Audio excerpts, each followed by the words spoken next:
If you're not going to go all the way, why go at all?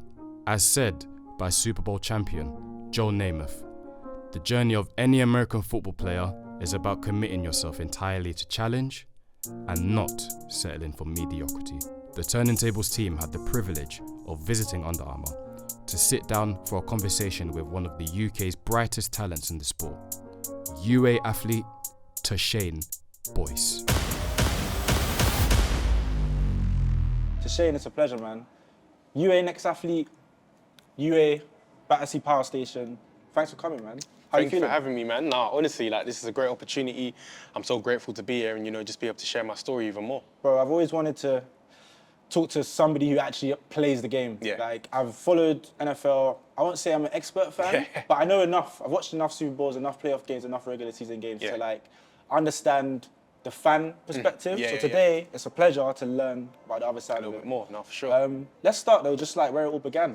Where did it begin? How did you pick up the sport? How did you get into it? So from the beginning, how I started, I have to talk about my journey in terms of sport. So when I initially started from young, I've always played sports. I've always been quite athletic from young. So I started off playing rugby.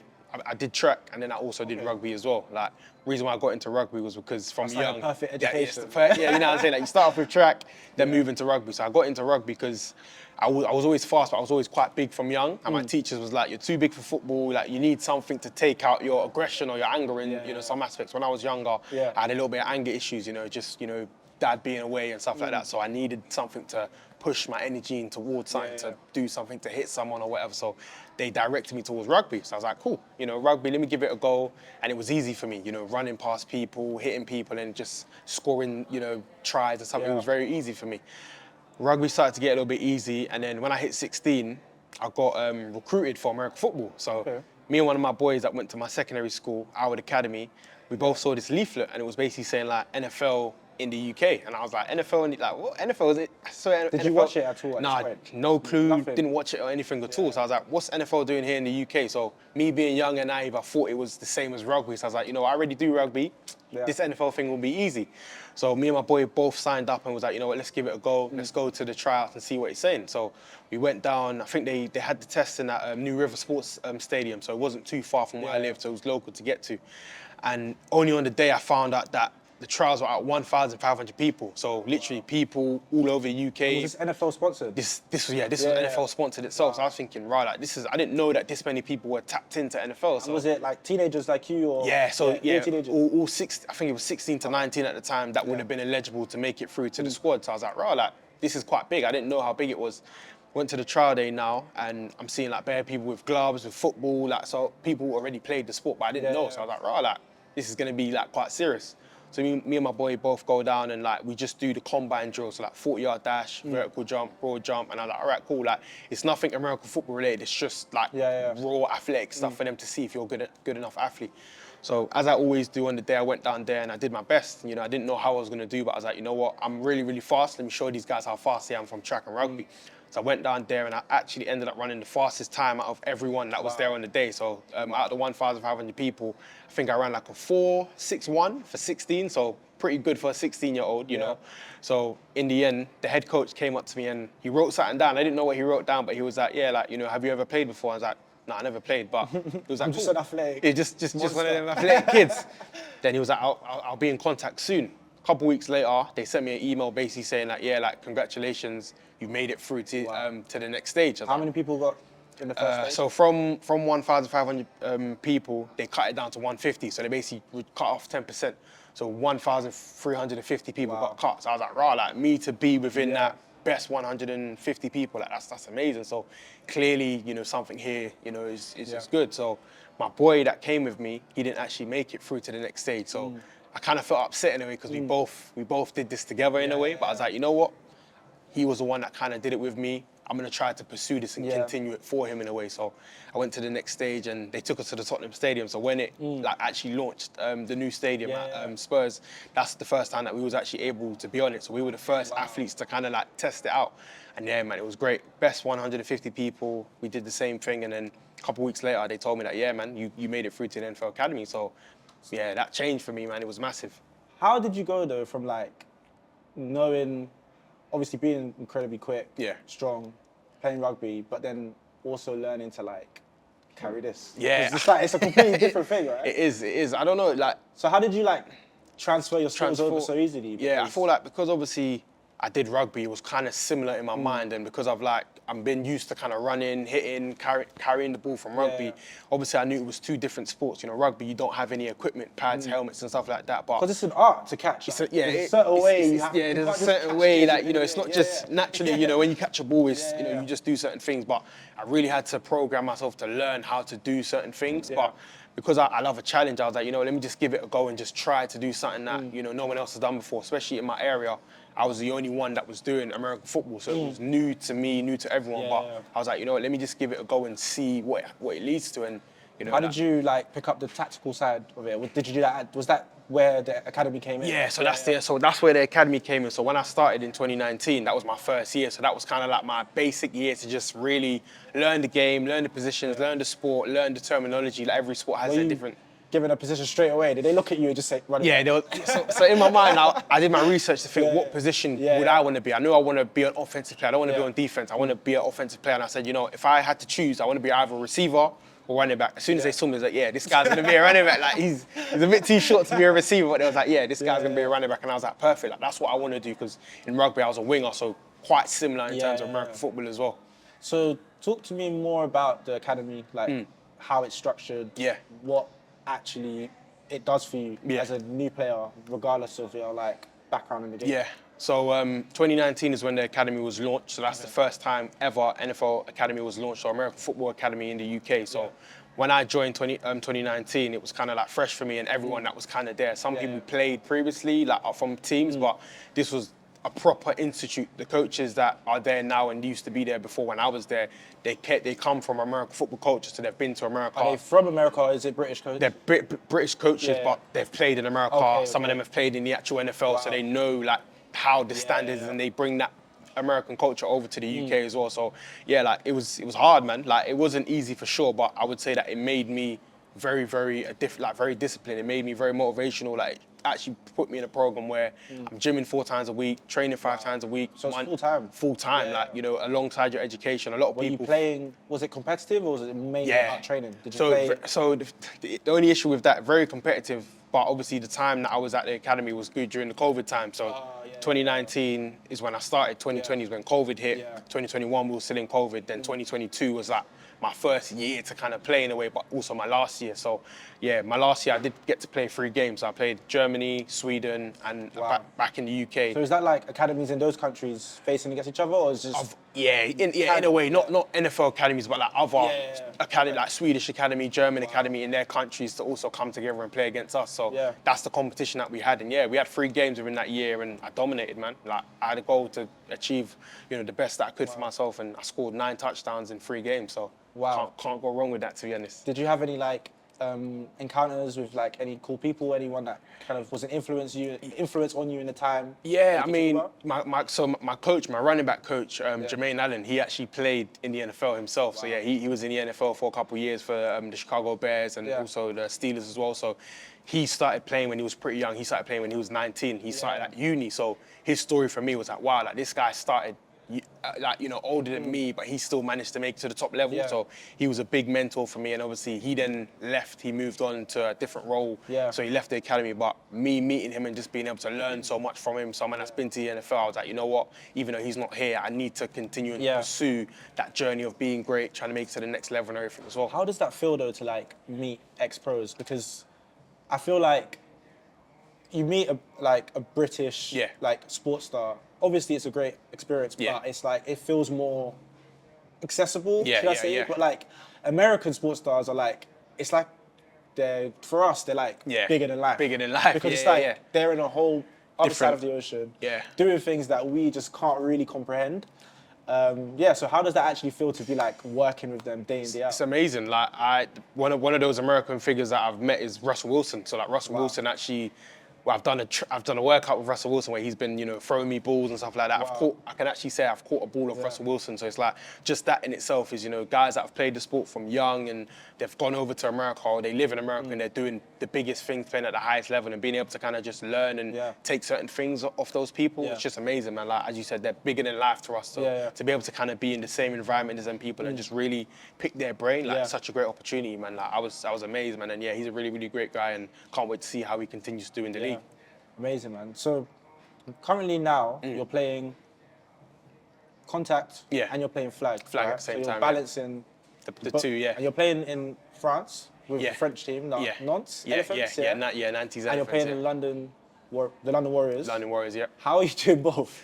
So how is that even possible? So obviously with the season's a little bit different. So London Warriors contact, that season starts normally during the summertime as well. So we play from like throughout the summer times as well. So the season's actually going on right now at the moment. So I play with them as well, just to kind of continue to get that film, get that experience as well. But then also with the flag opportunity in France, you know, they hit me up and was like, you know what, we know what you can do. We've seen your film. We want to give you an opportunity. So I was like, you know what, like, I want to, like, the Olympic opportunity now, flag being in the Olympics is such a massive avenue that, you know, I can boost. It's a big boost. So in my mind, I'm like, if I get an opportunity to be Olympian in NFL flag, then why would I say no to that? In LA, you know, 2028, you know, no one's gonna say no to that. And especially the fact that, like, it's so new to like so many people, the fact that I'm already in it, it makes sense for me to say, you know what, let me be that person that continues to push people to get inspired to also want to do this as well.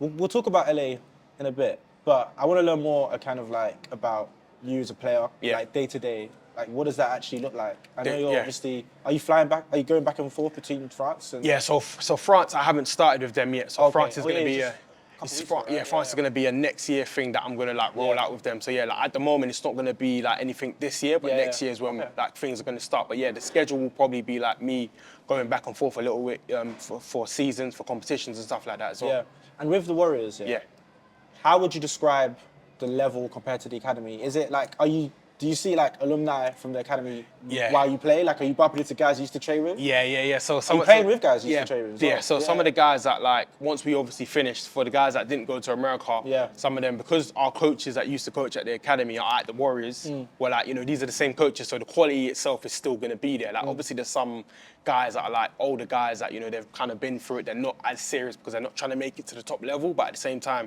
the coaches and the quality of like level that we get coached at is the same, because those are my coaches that were there at the academy anyway, so it's the same culture. But those guys that are there at the academy, like, it's great to just kind of be with some of your old teammates and it's like you understand each other's mindset. You know that you guys were in the trenches together, so when it's time to play. And it must feel really close, because it's like you guys are doing something that it's like only a small number of people. Like, it's a really, really unique thing to do. Or locked into, or even know about. But you guys see the vision. So that must be like a great feeling. Such a great feeling, man. And like, some of the guys are still trying to get that end goal of obviously going to America and stuff. So the fact that we're all in that same space trying to get that common goal, like, it's such a great thing to be able to see and still be able to train with these guys.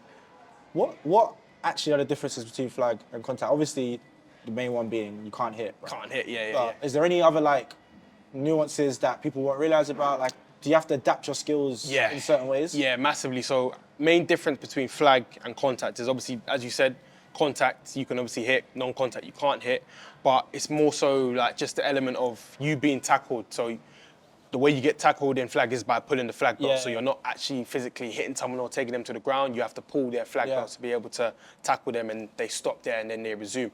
Also with flag, in contact, you're able to push people off and kind of stiff arm them, as we call it in American football. But then in flag, you can't do that. So you're also not allowed to flag guard in a way. So when you're running, your arms can't be coming down, blocking your flags in a way. So it has to be, like, you kind of have to have two hands on the ball. So it's a lot different in terms of like how you would run. In tackle, you can literally have your one hand here, getting ready to defend. Flag, you can't do that. You kind of have to have your hand up here and, you know, make sure that you're running, and, you know, it's a lot different. But yeah, just in terms of flag, it's very, very quick. It's in and out, and you really get to maximize yourself as an athlete, because, you know, you're running, you're stopping, you're catching, and then it's done. Flag and contact obviously can be a lot longer. You have a lot more people on the field, so it's a lot more targeted. You have a lot more time to move around and stuff like that. So how does that impact your training schedule? Like, do you have to have different programs for sports? Like, how do you even stay fit? Because I know, like, running back is a very dangerous position. Yeah, right? it is. Like, running backs come and go in the game as well. Like, it's very... The shelf life. The longevity isn't really long, but how do you does that play in your mind when you're like training? I think so a little bit because you had an injury recently. I recently had an injury, knee injury. So like it's one of the ones where like you have to just always be on it, and with running back, obviously we're always moving and moving around and stuff like that. But obviously where flag has the benefit is because it's non-contact. You're not really hitting into people, and there's less chance of you getting injured. Obviously there's always a chance, but with contact you're always hitting each other, bashing and clashing and stuff like that. So there's more chance for like your body to kind of wear down a little bit. But with flag, it's easier for you to be able to just play, have fun, and just know that, you know what, I'm not going to get hit in the face, or I'm not going to, get pushed down by someone in the way. So it does have that balances. But yeah, in terms of training, I would say I get to do a little bit more in flag, if that makes sense, because I'm also running back and receiver, because I can play multiple different positions. So where in contact, I'm just solely running back. I'm just working on obviously just cutting down, breaking and catching the ball. In obviously flag, I get to do a little bit of both. I get to block, I get to run, I get to blitz and kind of be a defender as well. So it's the multiple different positions I get to do as well. And how do you like manage the nutrition side of things? Like, is that something you're thinking more and more about? Yeah, 100%. I mean, my diet has always been pretty clean, like from me being young and being a part of the academy. I mean, it's probably paid off, right? Yeah, it's definitely paid off. Me being young and obviously being a part of that academy system, they taught us like how to eat, protein and how to balance out certain things. So like me knowing that that's just something that I've always just carried on, even in the gym. And if I'm trying to hit a PB, I know that I can't be eating little things and like certain things that are gonna make me go down in my level. So like just diet has always been something that I've tried to just stay consistent on. Like, so the academy gave you guys pretty well-rounded education. And it wasn't just about what's happening on the field, it's about after too. The main thing about that as well is that like the main thing that they would always emphasize is that we're student athletes, student first. So you can't go to America, you can't do anything that you want to do without being a student. You can be a great athlete, but if you don't have the grades, you're not going to go anywhere, sort of thing. So they always emphasize that, if you don't go to class, if you don't do your homework, you can't train, because they want you to really understand that without education, it doesn't matter what happens. You can get injured tomorrow, but if you have your education, at least that way you can still go and do other things in life instead of you just solely focusing on football. So that there and them encouraging that, because I know a lot of sports are just football, forget about education, but at least that way with American football, we know that without education, we can't even progress to the next level that we want to. Yeah, that's a big lesson, man. Yeah, it is.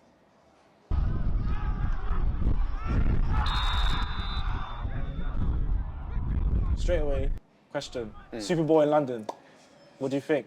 How likely? I mean, I think it will be a great opportunity, but I don't think it will happen. Really? I've had conversations with like some of my friends and that before, and I just don't think it will happen. I don't think like the fan base here is massive, but I don't think like for a Super Bowl, because it's so massive, it's like, even though the UK is growing in terms of fandom, I think it's still America in a way. So I think it getting there, like the sport here would need to be like top second sport to football. Football's first, NFL second, and then potentially. But I think we're a long way off for it to be here. But yeah, I mean, opportunity-wise will be amazing. I think if it was hosted at Spurs, that would be a crazy, venue for it to for but I mean, the mayor of London said that's his goal. That's his goal. To London, He does, but I think that's just it's ambitious. It's a stretch, really.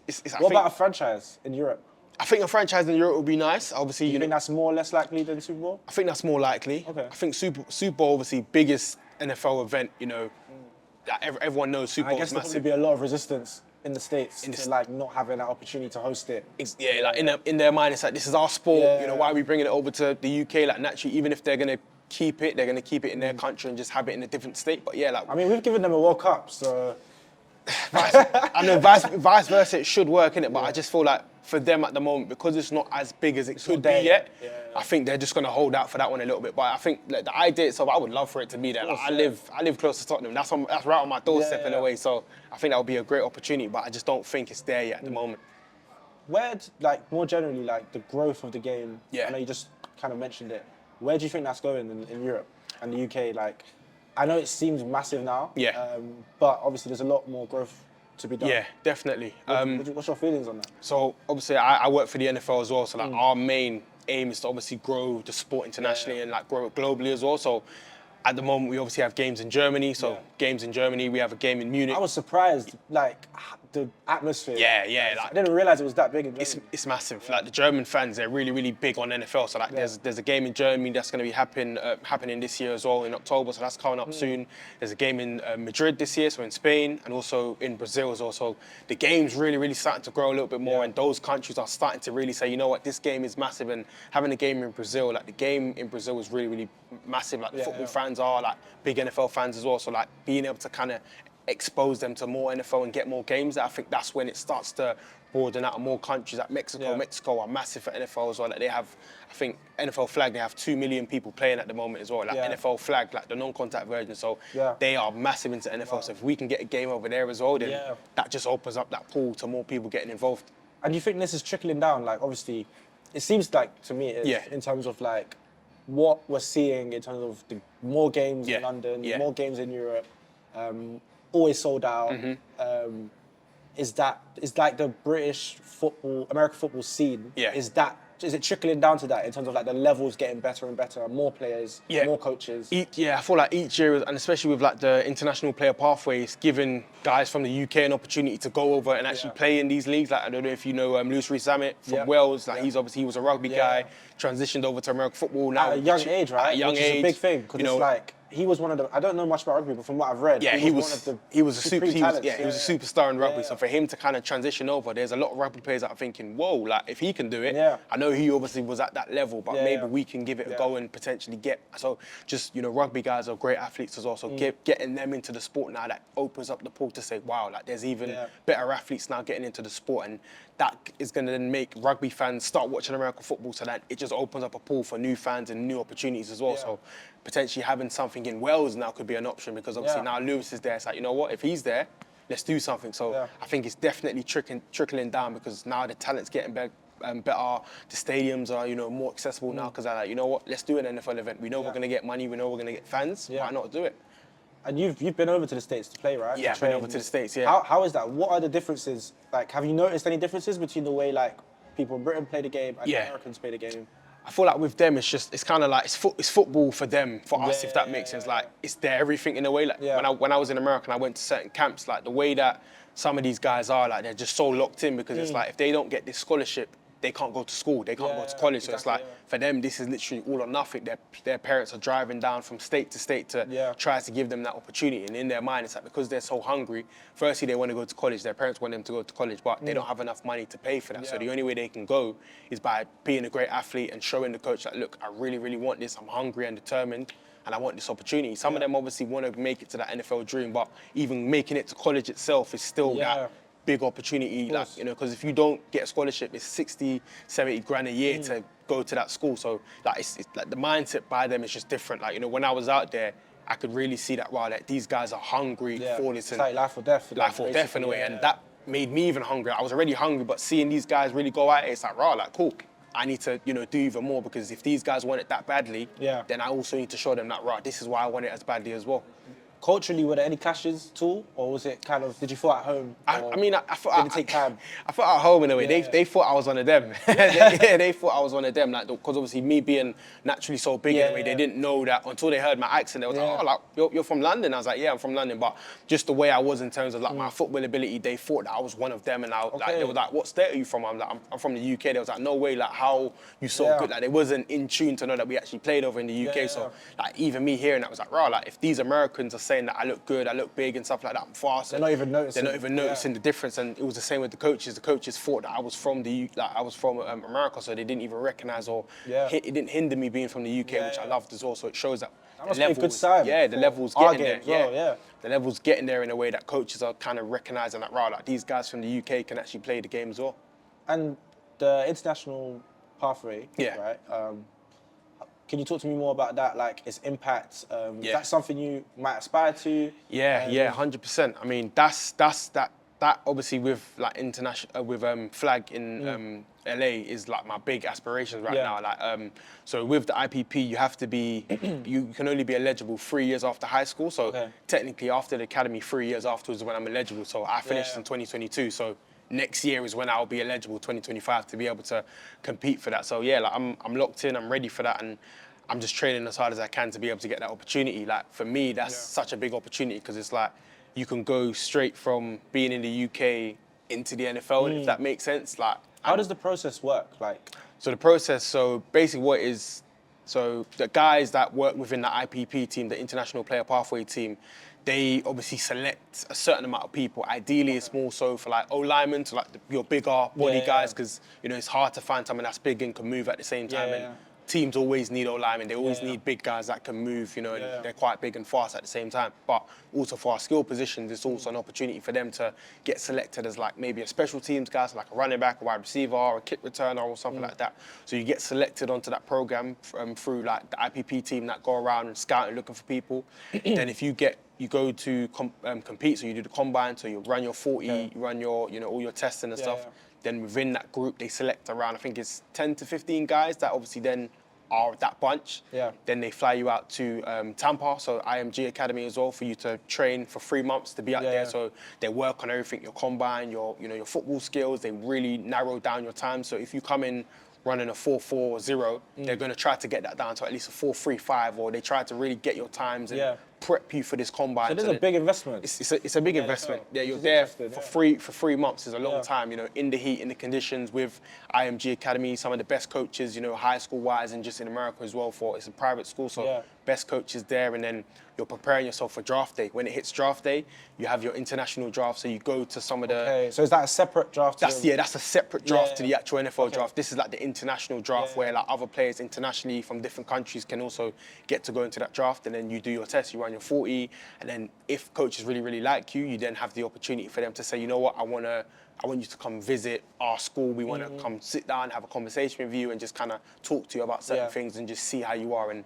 obviously the agents are then talking, they're having communications, letting them know about the person. This is your film. If some of them want, they can like take you for a private workout with certain teams just to see you up and personal, like how you move, how you train, how your mindset is. And then obviously when draft day then comes, you're obviously waiting to potentially, if you're draft eligible, you can then get drafted. If not draft eligible, then the team could call you potentially and say, you know what, we really, really liked you, we'll give you an opportunity, or you could go through the actual like drafting process. So it's quite a tough process, because obviously not everyone gets signed. Like it's a difficult one, but the opportunity itself is the closest that you can get in terms of, if you're not at college, you can get a direct entry to go straight into the draft, which is amazing. So. Man, like the confidence you must need to go through that process. To go to America knowing that it's an American sport, and to like be in front of all the coaches, the players, like knowing that I need to perform. Like, that must be an it's one of my teammates that was actually on the academy. He's actually in the NFL now. So what's his name? Travis Clayton. Oh yeah, I was gonna mention my next question actually. I was actually gonna ask you with Clayton and Reece Zammit. Do you think that they're gonna like open doors for 100%? I think they've already opened doors. And the funny thing about Travis as well is that, like, as I said, me and him were in the academy together. We were the first year in the academy, and like he couldn't continue like first year because of like some issues that he had going on. So he then had to like go back home and sort himself out. But then obviously now that he's played and they know him, they knew his face, they knew how big he was from back then, they was like, you know what, let's give this guy a chance. Obviously he was 3 years afterwards. And now that he's on an NFL team at the moment, which is just, you know, someone that didn't play the sport for like a good 3 years, was just doing other things, and now he's in the professional National Football League, which is like got drafted. Crazy, so it just goes to show that there's opportunities out there, and like guys can actually make it from stuff like this. So that then just inspirational. That opens up the doors now for like, wow, like if that was the first guy from the academy, who else is going to be there from the academy that can then make it, sort of thing. So yeah, really, really inspirational for others, and for me especially. Have you got like any insider knowledge, any like new talents coming that you could point out at all that might head for that, or is it just kind of like you never really know? I mean, I've obviously got a couple of teammates that like was in my team previously that I know that would potentially be really, really good at it. So it's just down to the IPP team if they obviously go to select those guys. But yeah, there's a couple names that I know that if they were to go through and like make it, they would be problems in the league, like for sure. Is there more coming from Europe as well? Because I'm not sure, like, I know the British ones, but I mean, I would say more so, like, obviously now a lot of British guys are coming through, but like predominantly it's been a lot of Germans, Australians, a lot of guys like from New Zealand, like Nigeria, like a lot of other guys from different countries have been more so like getting into the league. So like British, this is like the first kind of time that we're getting a lot of British people into the league in a way. So like Travis is obviously one of the big names now. So hopefully next year it's like, cool, how can we get even more like guys from the UK, like London, UK, that actually make it into the league. But yeah, a lot of guys from like Ireland, Wales now as well. So now we're fully UK wide. We have everyone, you know, actually out on the team at the moment. What like spurred this from the NFL to like direct their investment into like the rest of the world? Because I know American sports tends to be quite insular. So do you know like what their thinking is? Is it kind of like if we bring more of the world to the game, the game grows? Or is it? Yeah, I think it's just like when you kind of look at like football is one of, you know, the greatest sports as we know. Like when you look at football has athletes from all over the world. France, Germany, Spain. Like you have every single athlete playing at, you know, the highest level in a way. And it's like for every sport to develop, you want to be able to kind of do certain things to make sure that you're maximizing the sport as much as possible. American football is big, but the aim for everything is to get bigger and bigger. And what better way to reach out to athletes from different areas and give those guys someone to look up to and say, you know what? This kid from Nigeria is now in the NFL. That then motivates all these other guys from Nigeria to say, you know what? Let me give this sport a go. Like football is so hard, so competitive, but it's like, if you can say that I'm a great athlete and I can give something a go and actually make it, why not give them the opportunity to do so? So I feel like them just trying to reach out and get over to different countries is them just trying to grow the sport and really make it really global. And you know, some people may think it's just in the US where American football is based, man. They're trying to change the narrative to say, you know what, let's make this sport global and really get people from different countries to actually get involved and start playing the game that, you know, we love ourselves. It's representation, right? Yeah. That's basically, that's so cool, man. Let's talk a bit about LA now, because obviously that's the goal, right? Yeah. Do you think that the NFL players are going to try to compete in that? Definitely. Yeah. Definitely, and I feel like that's obviously the interesting thing for me as well, is because obviously my aim would to be to get onto the UK team, so the English team, and some of their NFL players that, you know, I think I saw a tweet the other day of like Pat Mahomes, Kelsey, and, you know, Tyreek Hill saying that, you know, they're going to defo try out for that team, and for them to obviously be professional athletes, it would be quite easy for coaches to say, yeah, we're going to take them, sort of thing. So even me, myself, and just seeing it, like I could potentially be on that UK team, and imagine going up against that US team, going up against Pat, Travis, and, you know, that in itself it's an opportunity. It's a showcase. It's a showcase, and even if I do one good thing, if I tackle, you know, like pull Tyreek Hill's flag or catch a ball on someone, like that itself is like, right, like who is that guy? Like who is that guy, sort of thing. So even though it may be like, right, like these guys are the best of the best athletes, the way I see myself in that caliber of athlete, so I'm gonna get to that level. So me being able to compete with the best of the best, all I can do is just get better from there in a way. So that opportunity itself is like what I'm excited for. Yeah. Have you got a roadmap in terms of what you're working towards, in terms of how to get there? Yeah. I got a roadmap in terms of like what I'm doing, the things that I need to do. But obviously the main thing for me right now is obviously just getting through this injury at the moment, like getting healed up, getting right. And then once I'm back, it's like I really have everything set in stone to say, you know what, I'm ready. 2028 isn't too long from here. So like, in a way, I've got 4 to 3 years to really just lock in and grind. But like, because I have, you know, the foundation laid out, I know the draft, I know the path in my mind. I'm like, you know what, all I need to do is just say 3 more years, T, lock in, do what you need to do, and soon that's going to be you.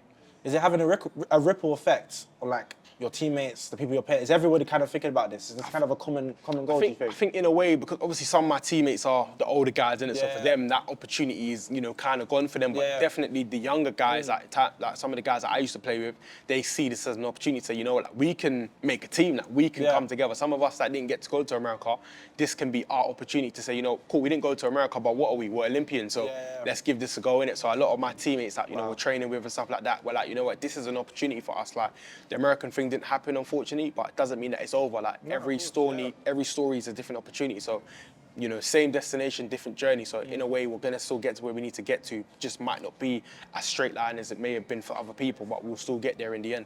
Nah, good luck, man. We're gonna be with you every step of the way. Appreciate you, brother, man.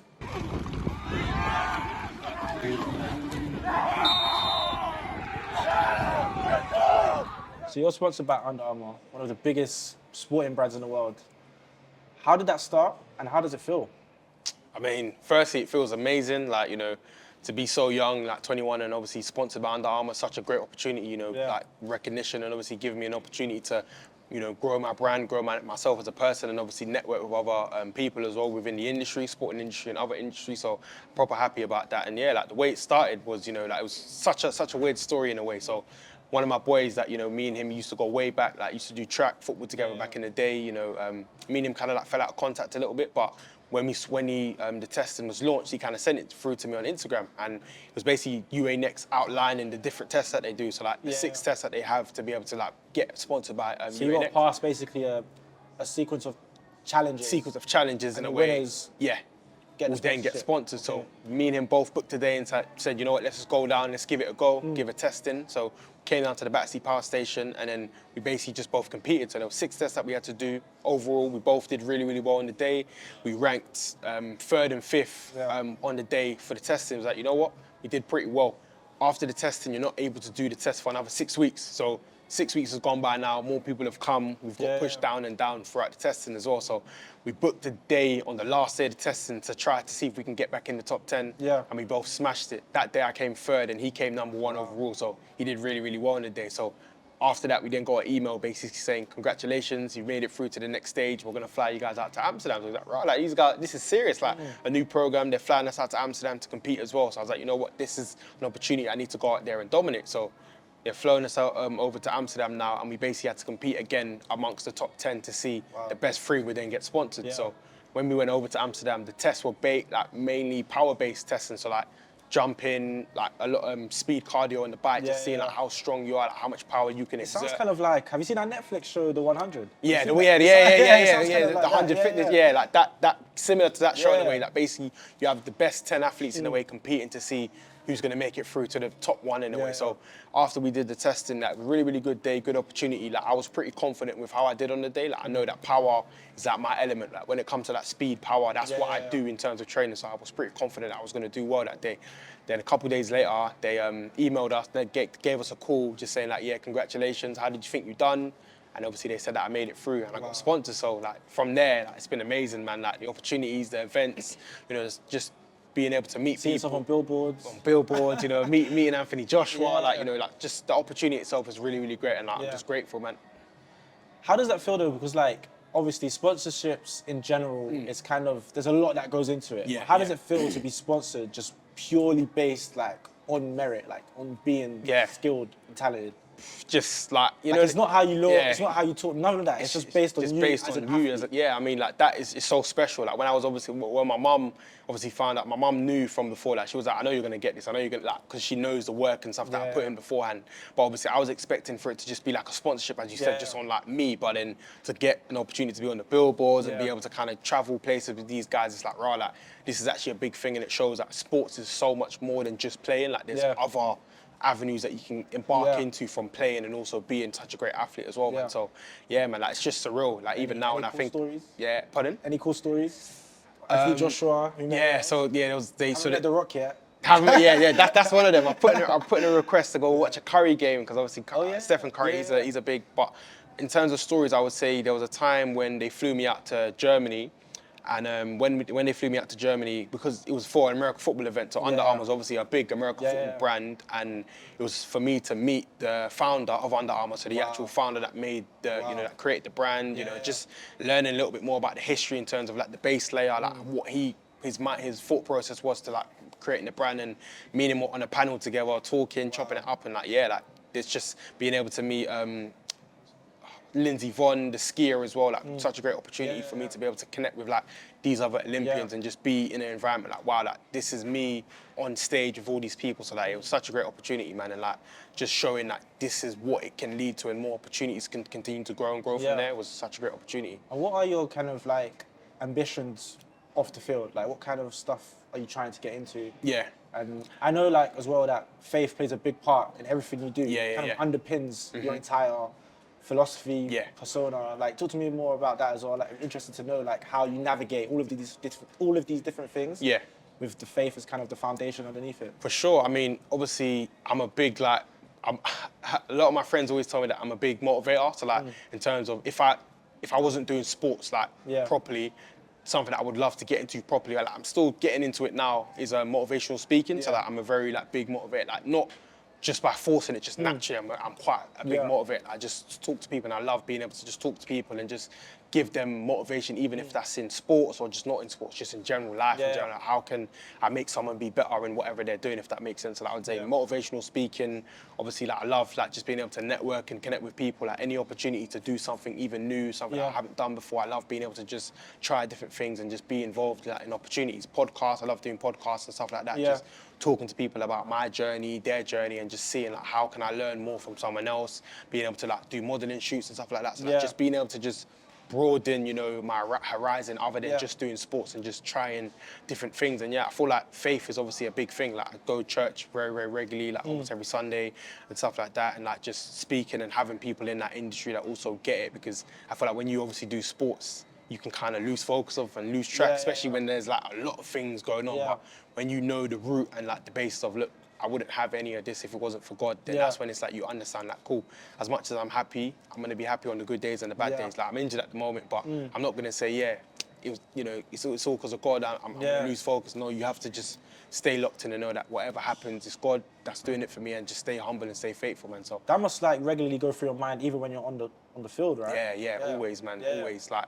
but it's a motivating factor, man, to know that, you know what, like there's when someone the linebackers trying to give talk. You can't even hear him. And it's a power in a way, because it's like, it doesn't matter what happens. I know that, you know, I'm not in this alone. God's with me in a way. So like, just having that power to know that I can do whatever I need to do with God with me. Like, what can't I do in a way?